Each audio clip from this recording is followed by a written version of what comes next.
And welcome back to On Location. Here we are at the Midwest Mission Distribution Center in Chatham, Illinois. And I'm speaking today with Director Pat Wright. Pat, thank you so much for having us out today. Well, thanks for coming. I just really want to find out, and especially for the viewers that don't know, what is the Midwest Mission Distribution Center? It is a disaster relief organization that takes and makes kits that is sent out to those that are in need when a disaster happens, say a flood, a hurricane, a tornado, that type of effect. We've helped people in the United States, but then also economically, we send out kits that can be like health kits, birthing kits, sewing kits, that type of thing that go to help people economically in other areas of the world, not just the States. Wow, what actually got this started? I mean, where did it come from? It was started by a retired minister in the area. His name was Reverend Jack Travelstead, and he lived in Springfield, and he, because of the 1993 flooding that happened along the Mississippi River, decided that we needed a depot in this area that could coordinate distribution of flooded supplies, that when people did have a problem, that this is where they could come to get what they needed. So I'm looking around here and I see buckets on buckets on buckets. How much do you have on hand at a given time? How much poundage do you have?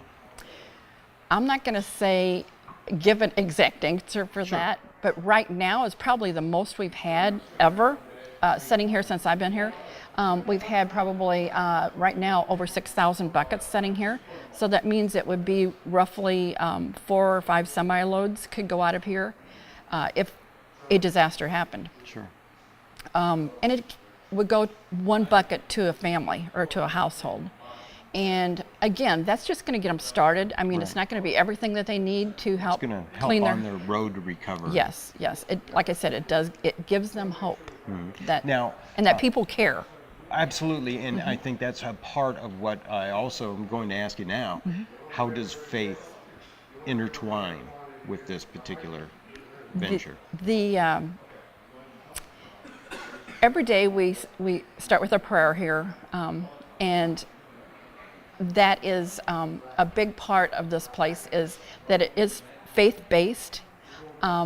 It is related to the Methodist Church, but it's not run by the Methodist Church. We strictly rely on donations from individuals and churches, that type of thing, and organizations. But the actual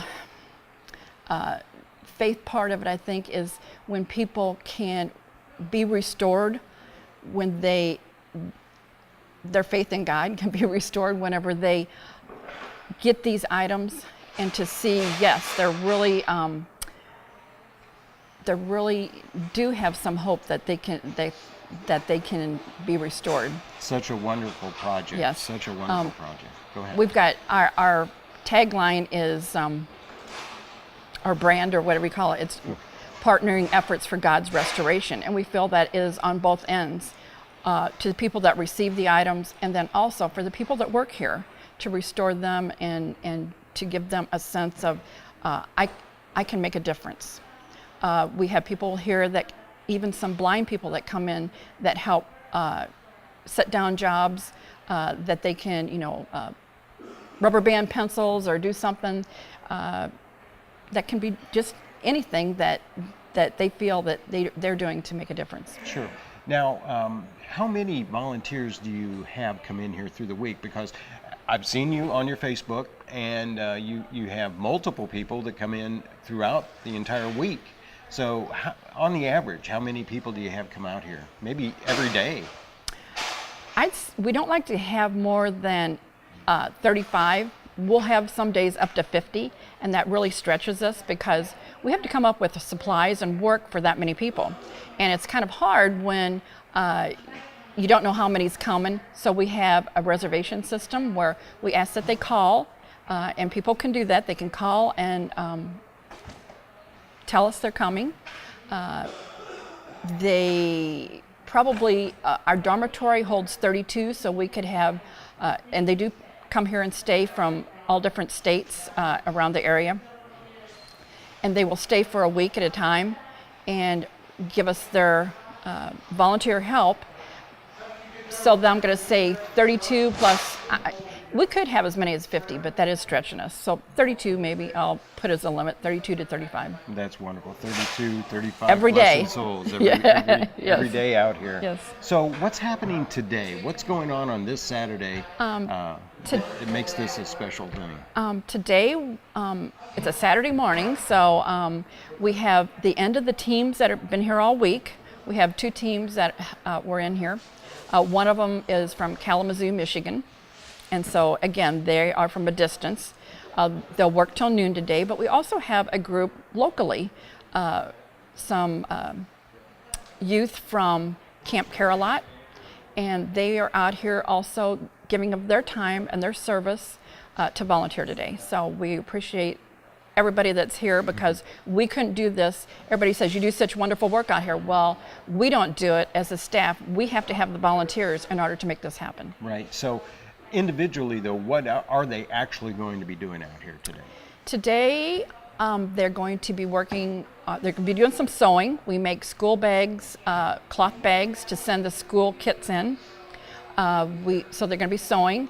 They're also going to be working on putting together teacher bags, which we send teacher bags to mission schools in other countries. They're going to be working on school desks, and those school desks, again, are being made here, produced here, and sent to mission schools, again, in other countries. Mm-hmm. I think they're going to be working on washing sponges. The sponges will have to be, they come with like a solution in them that doesn't let them dry. And if we put them in a bucket wet, they mold. So we're going to have the kids help us with that today, is cleaning the sponges, the solution out of the sponges, and letting them dry to put into the buckets, those cleaning buckets that will, again, help a flooded victim. So. And finally, how does it make you feel to be involved in this program?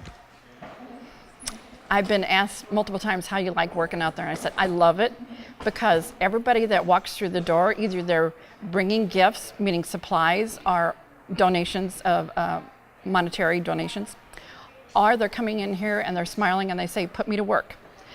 It's a wonderful place to be because people that are here want to be here. They are volunteers. They're volunteering and they want to be here, now, which I think is great. What number can people call to either give donations or ask to volunteer? Yes, please call 217-483-7911. That is our office phone here. Or you can visit our website at www.midwestmissiondc.org. And also, we have a Facebook page. You can keep up on all of our happenings and everything that's going on here. Our requests, if we have urgent requests, you'll see that on there. Or if we have volunteer opportunities, you'll see that on there. That's a good way to get it out, that and the website. So again, that's on Facebook, Midwest Mission. So yeah, we'd love to have volunteers, and we're always in need of donations. So. Okay, that's thank you wonderful. so much for. Well, thank you for again having us out here, and it was an honor to meet you and also be part of your project today. Okay. So, thank you, and we will be back to talk to you at some point. So get ready for that. Okay, thank you. Okay, thanks. We're still here at the Midwest Mission Distribution Center, and now we're talking with Edie Schultz. And Edie, thank you so much for coming along today and being here at the Midwest Mission Distribution Center. And you're part of the group Camp Carolot, not so much affiliated with Camp Carolot anymore, but you've brought some individuals here. So, but first let's start. What is Camp Carolot? Camp Carolot is a week-long residential camp for children who are 6 to 10 years old and who come from low to no income backgrounds. And it's for 1 week. We just had our 20th year celebration, which is very exciting. And there were 6 of us who founded the camp 20 years ago. Okay. Now, what do they exactly get out of Camp Carolot? We know who it's for, but what are they getting out of Camp Caroline? One of the things that has been done at camp for many years is the idea of being a kid at hope, where they learn to set goals, reach those goals, and take baby steps to figuring out how they're going to get to reach those goals. The camp is all about learning citizenship, learning leadership, learning to be good people in the community, involvement. It also is traditional summer camp activities, swimming, boating. You were there once and saw Sure, the kids sure. taking part. One of the most important things that we do is we work with the kids on 5 basic principles: respect, responsibility, kindness, trust, and attitude. And we do that all through learning how to be good listeners, because of course they're young children when they come to camp. They can come to camp one time in their life, and when they're 16, they were promised that if they weren't doing any drugs, if they weren't smoking and drinking, and if they were passing all of their school subjects, that they could come back into a program.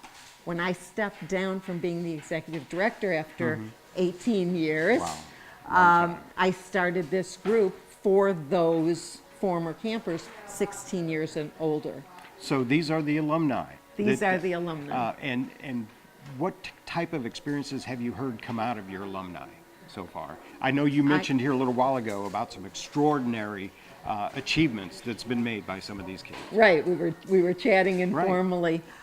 Many of these kids, who aren't really kids anymore, but many of them have gone on to college. We do have a camp scholarship, which we started about 6 years ago. One of the volunteer board members brought that up and said, well, we're promising them we're going to help them forever. And so we started a scholarship. So we have many of them on scholarship. We have many of them that have recently gotten jobs. They're staying in school. They are actively involved in other community activities besides our leadership program. We've had some of them go on missions themselves. We are a non-affiliated, we are not a religious organization, but whatever they do with their groups, many of them have done some wonderful, wonderful, outstanding service. We actually, about 3 years ago, we had 2 of our youth, our former campers, win a citizenship award through the Good as Gold, the JCs and UIF. So we've done some wonderful Says things. a lot about the camp, It and I says think a the lot people about- behind the camp as well. It does, it does. And it says a lot about the guts and the determination of the youth who go to the camp, and the fact that they stay involved. We talked about being 16. Well, I hadn't seen one young man, the first and oldest child, year 1 in 1993, called me when he turned 16 and said, do you know who I am, on the telephone? And I wasn't 100% sure, but he let me know who it was. And he said, you promised I could come back. And for 4 years, he was a junior Incredible. counselor, an assistant counselor. And then he resurfaced several years later and invited me to his wedding. So Is that right? I keep in contact with many of these kids over the years, and some of the other counselors keep in contact with others. We have served, in my years, 1,650 kids, and another 100 since I'm gone. And so it's been pretty remarkable. It's beautiful. So, following them, watching them grow and mature and become responsible citizens, what are we doing today? I mean, this is just another facet, along their journey. Right, right. It really is. In November of 2010, I sent out 35 invitations to some of the former campers. I knew where they were, and I thought maybe they would be interested. Out of 35, 25 showed up at our first event, and I said, look, this is a group called Leaders. You can choose to start it. You can choose to be actively involved in it. You may or may not want to, and they all came back. We sat down for 4 hours that day talking about what their memories of camp were and also what they wanted to see. So in the 3 years, and this is the last event of this first 3 years, in the 3 years we have had an average of 18 to 35 young people. Today, just after Labor Day, I guess Right. it wasn't a great day to plan on some Saturday. of the things, you had some of your volunteers then got jobs.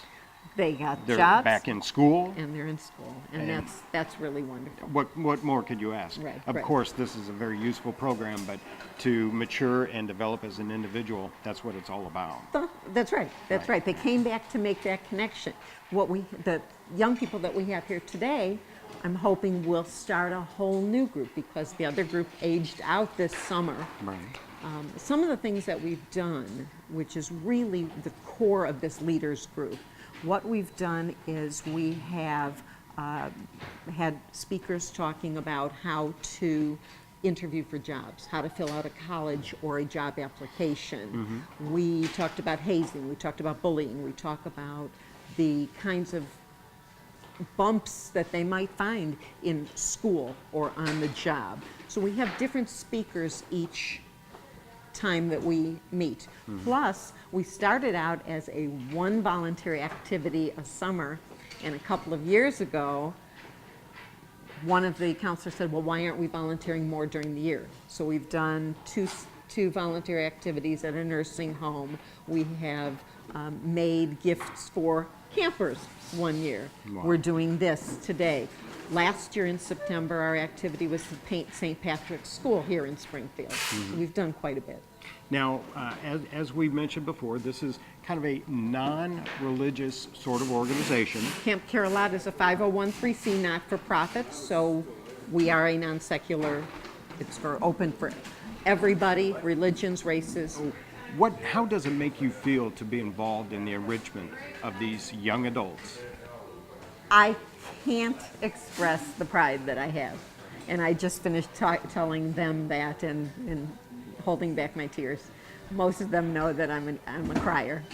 And to me, to see the fact, number one, that they want to come back, remembering that they were somewhere between 6 and 10 the last time I saw most of them, and contacted them again when they're 16.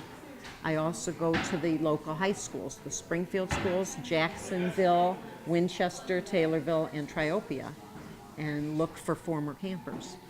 And so when I find them and tell them about this program, we have had as many as 65 at an event. So 18 years with Camp Carolot. For me, right. Okay. And then 3 to 4 years working with the leadership program now? This is the end of the third year. Third year, Right, okay. Right. So that's a lot of years to dedicate to the kids, or young adults, as we're saying now. Right. So what about the future? What does the future hold for Edie Schultz? I love my kids. I love my camp. I don't know, I'm substitute teaching, substitute clericling in the schools. I do some other community volunteer activities. We are going to sit down, interestingly enough, because this is a new group of young people today, we're going to sit down and we're going to talk about what the future of the leaders, when they want to meet, what kind of speakers they want, what kind of topics, and what kind of community volunteer activities they'd like to do. So there's really no end to your involvement, is there?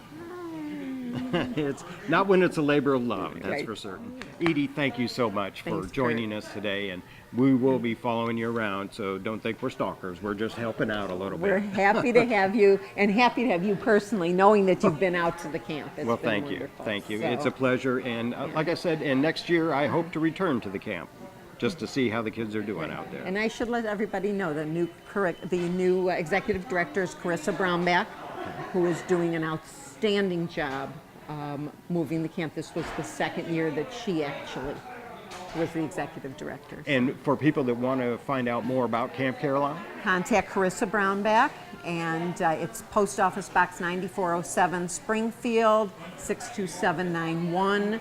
You can call me. I don't have her phone number at my, but you okay. can always call me, 5464777. we'll have it up on the screen in just a moment. So Okay. we're good. And then go to campcarolot.org and also like us on Facebook. All right. Thanks again, Edie. Thanks. Bless you. Here we are at White Oaks Mall, sitting in the offices of Crime Stopper with Officer Matt Goulet. And Matt, thank you so much for having me in today and inviting our folks here at On Location in with Absolutely. you. Now, 30 years is what Crime Stoppers is celebrating. A milestone. A milestone.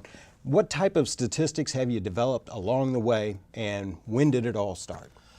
Well, Crime Stoppers for Sangamon and Menard County started in 1983. It was formerly a program called Anti-Illicit Drugs in Society, which focused mainly on a drug problem in the area. But because of the success of the Crime Stoppers program, they wanted to branch out and get into helping to solve all types of different crimes. So Crime Stoppers was formed in 1983, and it's been 30 years, very successful. And since the inception of our program, we've made over 4,000 arrests, solved over 7,000 cases. Wow. Issued over 31,000 tip numbers to our tipsters, recovered or paid out over $500,000 in reward money, about just slightly over $550,000. But the big number here, which is I don't think a lot of people understand or are really aware of, is that we've recovered in drugs, stolen merchandise, and cash over $7.5 million worth of property total value. So it's been an amazingly effective program, and it's been wonderful for the community. Well, it doesn't come free, right? No, it doesn't. And that's why we're having Community Unity. And this is Community Unity.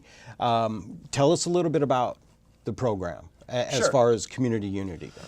Well, Crime Stoppers can only operate because it's a not-for-profit corporation. So we only receive our funding from our sponsors and from the community by attending our fundraisers through donations and different sponsorships. So we're not connected to the Springfield Police Department or any governmental agency at all. We're a separate not-for-profit corporation. We're registered 501c3 status. But because we've been so effective, we have a 27-member board of directors right now. I think there's room for 30, but I think we have like 27 right now. Our board of directors has been and continues to work very hard on putting together these very quality fundraisers so that we can get the money necessary to pay out our tipsters.